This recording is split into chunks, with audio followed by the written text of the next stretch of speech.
मैं आप सभी का स्वागत करता हूं आपके अपने YouTube चैनल। आज हम आपके लिए बहुत ही जबरदस्त वीडियो लेकर आए हैं। देर रात घर के दरवाजे पे चुपचाप जला दें एक घी का दीपक, 30 सेकंड में देखें असर। दोस्तों, अपने बुरे समय को दूर भगाने के लिए और घर में सुख शांति प्राप्त करने के लिए आपने विभिन्न प्रकार के उपाय अपनाए ही होंगे, लेकिन आज इस वीडियो में जो हम आपको उपाय बताने जा रहे हैं, इससे ज्यादा सरल और असरदार उपाय और लाभकारी उपाय आज तक आपने नहीं किया होगा। हमारे हिंदू धर्म ग्रंथ के शास्त्रों में और धर्म ग्रंथों में गौ माता को बहुत ऊंचा दर्जा दिया गया है और उनके घी को प्रसाद के रूप में माना गया है। तो गौ माता के घी के इस्तेमाल करते हुए इस प्रकार से आप अपने घर के मुख्य द्वार पर एक दीपक लगाएंगे, जिससे कि रातों रात आपकी किस्मत चमक जाएगी और बुरा समय हमेशा हमेशा के लिए दूर हो जाएगा। दोस्तों, बजरंगबली का और माता रानी का नाम लेते हुए शुरुआत करते हैं। दोस्तों, जोर से बोलो जय बजरंगबली, सारे बोलो जय माता की। दोस्तों, इस उपाय में घर के सभी परिवारजनों का हिस्सा लेना अनिवार्य है। खास करके घर की महिलाओं का विशेष करके साफ सफाई में भाग अवश्य लेंगे। यह उपाय वैसे तो किसी भी दिन और रात्रि के समय किया जा सकता है, लेकिन खास करके माता रानी के दिन शुक्रवार को अगर आप यह उपाय करेंगे तो इसका विशेष लाभ अवश्य प्राप्त होगा। दोस्तों, रात को जो भी कार्य आप करते हैं, अपने घर में जो भी कार्य आप करते हैं, जैसे कि खाना बनाना, घर को संभालना या फिर बिस्तर वगैरह समगाना, घर के मंदिर में पूजा इत्यादि करना, इन सभी कामों से आप निवृत्त हो जाएं और घर के सभी परिवारजन रोजाना के समय शाम को किए जाने वाले सभी कार्यों से मुक्त हो जाएं। उसके बाद घर की महिला खास करके स्नान जरूर कर ले और हो सके तो लाल वस्त्र ग्रहण कर ले, जैसे कि उसमें कुछ भी लाल, जैसे कि साड़ी, लाल चुन्नी या लाल दुपट्टा हो सकता है। अब आपको उस समय का इंतजार करना है जब आप सोने लगते हैं, यानी कि जिस समय के बाद आपके घर पे कोई भी आता जाता नहीं है। लेकिन इससे पहले इस उपाय के लिए कुछ खास तैयारी अवश्य कर लेनी है। आपको सिर्फ पता लगाना है कि गौ माता के घी का जो आप प्रसाद बनाएंगे वो आप किस प्रकार बनाएंगे। यानी कि आपको जो गौ माता के घी का जो प्रसाद है, घी वाला जो आप दीपक जलाने वाले हैं, उसके लिए आपको कुछ खास तरह का प्रसाद भी तैयार करना है, जो कि आपकी इच्छा से, आपकी श्रद्धा से कुछ भी हो सकता है, जैसे कि खीर, हलवा, लड्डू इत्यादि, जो भी आपके मन में हो। अगर आप खीर बनाते हैं या फिर और उसके अंदर घी का इस्तेमाल करते हैं, तो वह भी आवश्यक रूप से गौ माता का ही घी होना चाहिए। इसकी मात्रा में आप अपनी श्रद्धा अनुसार कम या ज्यादा कितनी भी कर सकते हैं, लेकिन ये विशेषकर आप अपने रसोई घर में अपने हाथों से ही बनाएं। वह भी बिल्कुल उसी दिन शाम को ताजा प्रसाद। इस पूजन क्रिया में इस्तेमाल किया जाने वाला पहले का बनाया हुआ बिल्कुल भी किसी के साथ जो दीपक जलाने के लिए इस्तेमाल करेंगे, वह तो आप बाजार से नया खरीद सकते हैं, अथवा पुराना कोई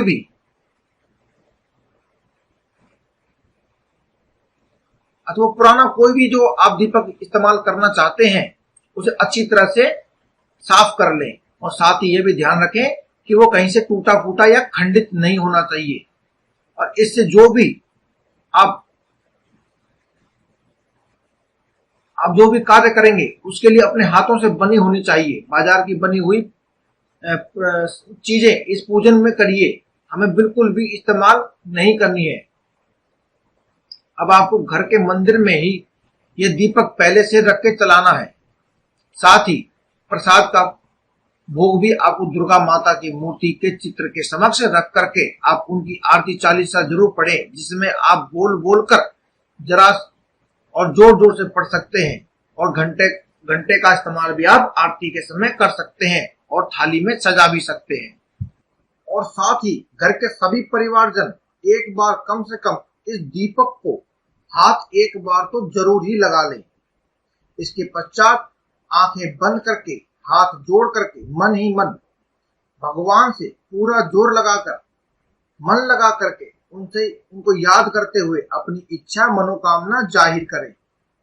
और फिर घर की महिला ही इसे अपने हाथों से घर के मुख्य द्वार पर रखकर आएगी।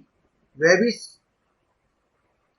इसी तरीके से घर के द्वार पर रख के आना है कि उस समय जो आपका दाहिना हिस्सा होगा, आपको मतलब घर के मुख्य द्वार के दाहिने हिस्से की ओर आपको ये दीपक रखना है। जैसे आप घर के अंदर प्रवेश करते हैं तो जो आपका दाहिना हिस्सा सीधे हाथ का जो हिस्सा होगा वहां पर आपको ये दीपक जो है रख करके आना है।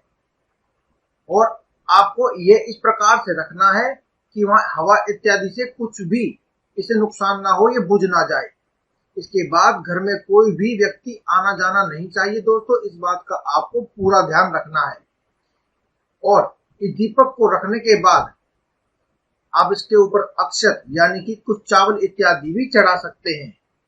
और इसे वहां रखने के बाद आप अपने घर के मुख्य द्वार पर ताला इत्यादि, जैसे कि आप सभी रात्रि को रोजाना लगाते हैं, उस प्रकार से आप इसे लगा सकते हैं।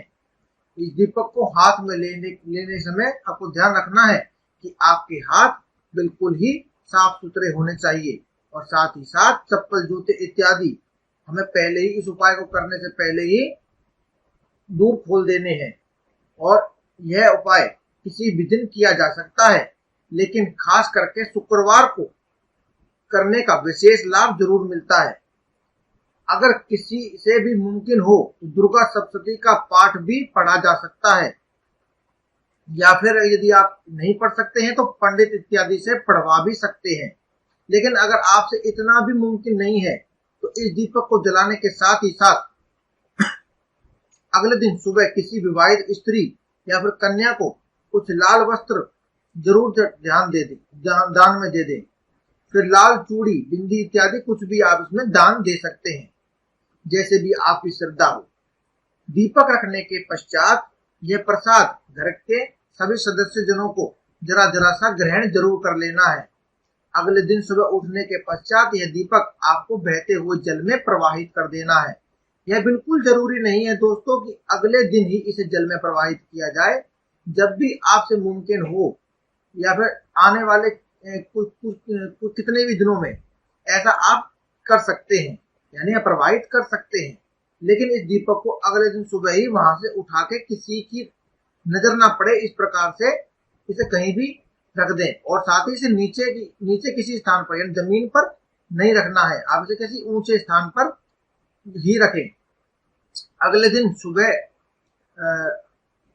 अगर किसी कन्या इत्यादि को कुछ काम नहीं कर पाए तो अगले दिन सुबह स्नान ध्यान करने के पश्चात, यदि आप कुछ दान नहीं कर पाए तो स्नान करने के पश्चात खाली पेट ही दुर्गा माता के मंदिर में जाएं।